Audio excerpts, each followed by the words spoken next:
damos inicio a un nuevo programa de En Palabras Simples desde acá de la Corte Suprema. ¿Qué es el seguro de cesantía? ¿En qué consiste este tema laboral?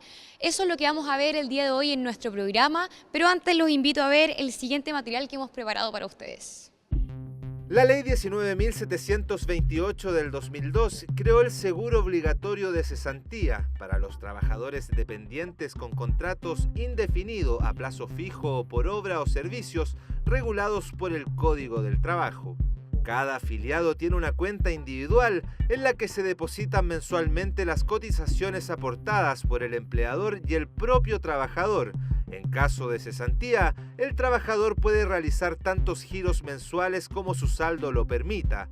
El primer giro corresponde al 70% del promedio de las últimas remuneraciones anteriores al despido. En los meses posteriores, este porcentaje irá descendiendo hasta agotar el saldo de la cuenta individual. Y para este tema nos acompaña el abogado Carl Sievers. Él es abogado laboral. Carl, ¿cómo estás? Hola, muy buenas tardes. ¿Bien y ustedes?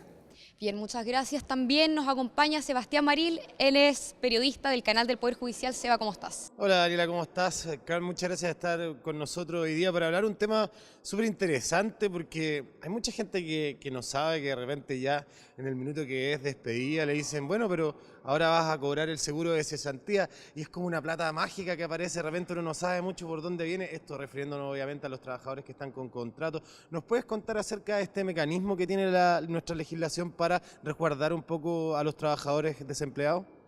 Sí, por supuesto. Miren, el seguro de cesantía se crea el año 2002.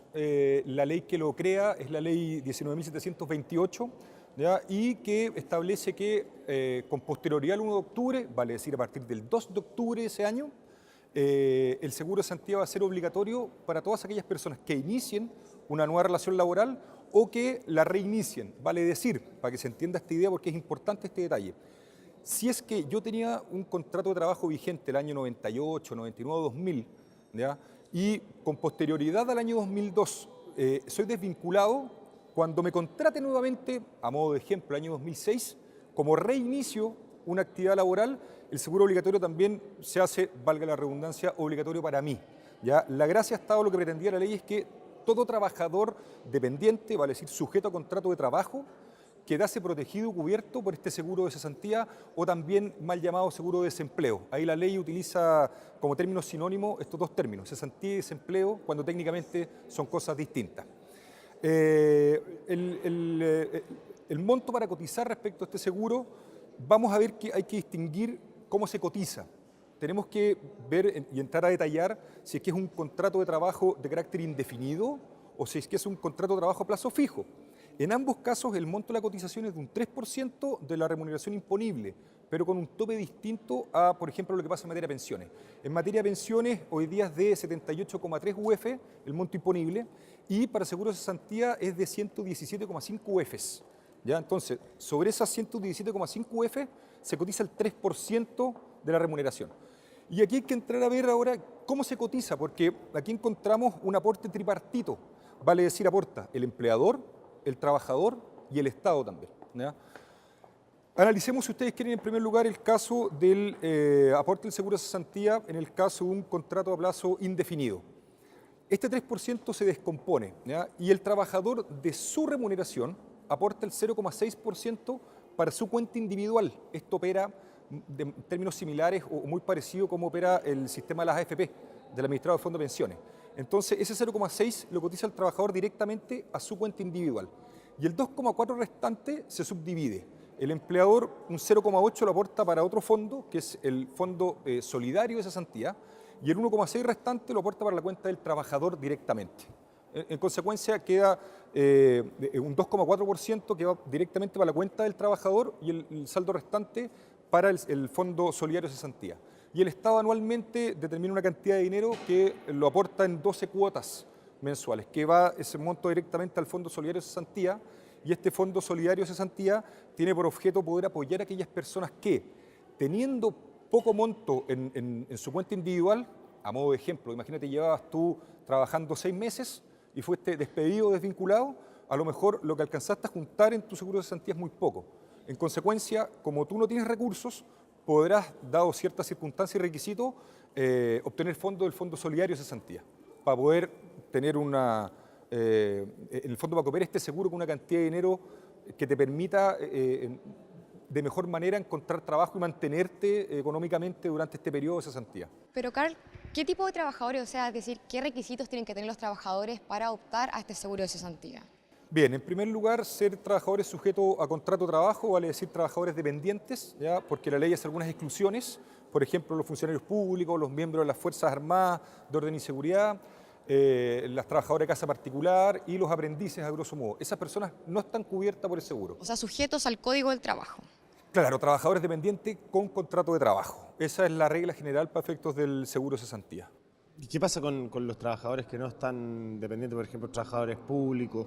¿Qué pasa cuando ellos quedan desempleados? Claro, como te planteaba, en el fondo ellos no tienen esta cobertura del seguro porque la ley lo estableció para determinado grupo de trabajadores que son, como les comentaba, aquellos que están sujetos al Código del Trabajo, ¿ya? Entonces, los otros trabajadores no tienen este seguro. Y también preguntarte, porque no es que uno llegue, termina desempleado, va a la AFC y dice, me da toda la plata que tengo en el seguro, también es parcelado, también contarle a la gente cuál es el sentido también detrás de eso. A ver, la idea del seguro es que sea un apoyo para el minuto de cesantía. En el fondo no puede ser un seguro que, entre comillas, sea tan bueno económicamente, porque se produce un desincentivo. Mira, a lo mejor si el seguro es tan bueno...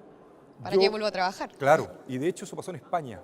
Y teniendo presente la situación española, que después tuvieron que cambiar la legislación, porque ellos crearon un seguro de cesantía muy bueno, ¿ya? Y que se producía el desincentivo de que, ¿sabes qué? Parece que es más eficiente estar cesante, ¿ya? Por las prestaciones económicas que me entrega el seguro que volver a trabajar. Y la gracia está no desincentivar el hecho de que la gente se vuelva a emplear. En consecuencia, por eso el seguro opera por 6 meses y gradualmente se va disminuyendo el monto en los porcentajes que establece la ley. Porque la idea está entregarte un sustento económico para que en el tiempo intermedio, vale decir, desde que eres desvinculado hasta que encuentres un trabajo, tú tengas algún apoyo económico para mantenerte en ese periodo. Y la idea está en que tú rápidamente te vuelvas a emplear. Entonces, esa es la idea de fondo del seguro. Claro, hay un tema muy importante en ese sentido, como de que también la gente tiene que saber que si a uno va a cobrar el seguro y dicen, bueno, te vamos a pasar en 3 o en 6 meses, cuando uno encuentra trabajo se corta ese pago. Sí, ese es otro tema. A ver, muy importante eso. Antiguamente estaba restringido la causal de desvinculación por la cual tú podías cobrar el seguro. Hoy día, sin importar el motivo del despido, se produce un hecho objetivo. Tú estás cesante. Y en consecuencia, como no estás recibiendo ingreso, tienes que tener algún tipo de apoyo económico, ¿ya? Y por eso las últimas modificaciones a la ley que regula el seguro de cesantía establecen que, sin importar la causal, usted va a tener derecho, ¿no es cierto?, a este seguro. Ahora, ojo, porque en el fondo, ¿qué tengo que hacer yo cuando soy desvinculado? Yo parto con mi finiquito, ¿ya? O en el fondo con la carta de aviso de término o con la sentencia que así lo declara, dependiendo, al seguro de cesantía, yo lo presento y con ese solo documento tengo derecho a acceder a mi fondo, ¿ya? Y además, lo que dices tú es cierto, vale decir, una vez que uno ya empieza a recibir ingresos nuevamente, automáticamente el seguro deja de operar, ¿ya? ¿Por qué? Porque ya no se requiere este apoyo porque tú ya tienes otra fuente de ingreso, ¿ya? Y otro tema muy importante, todo el dinero que está en este fondo, como te comentaba yo, que opera de manera similar a lo que pasa con las AFP, este dinero no es que está posado o guardado dentro de, sino que se está invirtiendo. Entonces, todo ese fondo va generando interés y rentabilidades, ¿ya? Puede darse el caso, ojalá así sea, que uno nunca lo desvinculen y uno acumule una cantidad importante de dinero y no haya hecho nunca uso de ese recurso. Cuando tú te jubilas o te pensionas, tú puedes tomar ese dinero y juntarlo con el monto de tu pensión para mejorarla o retirarlo directamente, ¿ya? Entonces, porque ese dinero es tuyo. Entonces es otro beneficio, otra ventaja que tiene este seguro. Esto no es que sea un fondo común. Cada trabajador tiene su propia cuenta del seguro de cesantía. Hay también beneficios para la salud, tengo entendido, y otros beneficios más aparte que solamente el dinero, ¿cierto? Es que lo que pasa es que va a depender un poco del sistema de salud que uno está adscrito. Si es que estás, por ejemplo, en un ISAPRE, tú, si es que tienes excedentes, ya tú puedes usar esos recursos para poder financiar también y cubrir los meses de salud en que no te, ¿cómo se llama?, que no tengas cómo pagarlos, ¿ya? Lo último, muy cortito para ir cerrando ya, Carl, ¿qué pasa ¿Qué tiene que hacer un trabajador y cómo se puede dar cuenta de que quizás su empleador no ha pagado el seguro de cesantía o quizás cómo uno puede Ya. fiscalizar eso? Ya, ese es un tema súper importante y pasa mucho, o se conoce a grandes rasgos como el pago de las cotizaciones previsionales. Vale decir, el empleador está obligado por ley a pagarte a lo menos la AFP, la salud y el seguro de cesantía, ¿ya? A lo menos. En consecuencia, uno puede meterse al sitio web de la AFC y buscar y ver si es que el empleador le está pagando y le está cotizando efectivamente. Si el empleador no le está pagando cualquiera de estos tres prestaciones en el fondo, salud, cesantía y pensiones, el trabajador puede incluso autodespedirse, que es la facultad que le establece la ley, específicamente el Código del Trabajo en el artículo 171, para que el trabajador le ponga el término del contrato de trabajo porque el empleador está incumpliendo una de las obligaciones importantes, que es el pago de las cotizaciones previsionales. Y las Cortes de Apelaciones, como la Corte Suprema, se han pronunciado de manera constante y uniforme en el sentido que es un incumplimiento gravísimo del empleador.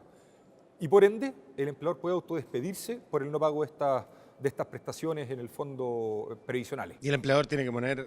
Naturalmente, tú puedes despedirte y puedes aplicar la figura de la nulidad del despido, que tal es el artículo 162, en los incisos 5 y 7 del Código del Trabajo, y que en el fondo es tan grave, ha dicho la Corte, que no te paguen tus cotizaciones previsionales en términos genéricos, que tú puedes perfectamente bien autodespedirte y demandar al empleador todas las prestaciones que te corresponden y más encima aplicar la nulidad del despido por no pago de cotizaciones previsionales.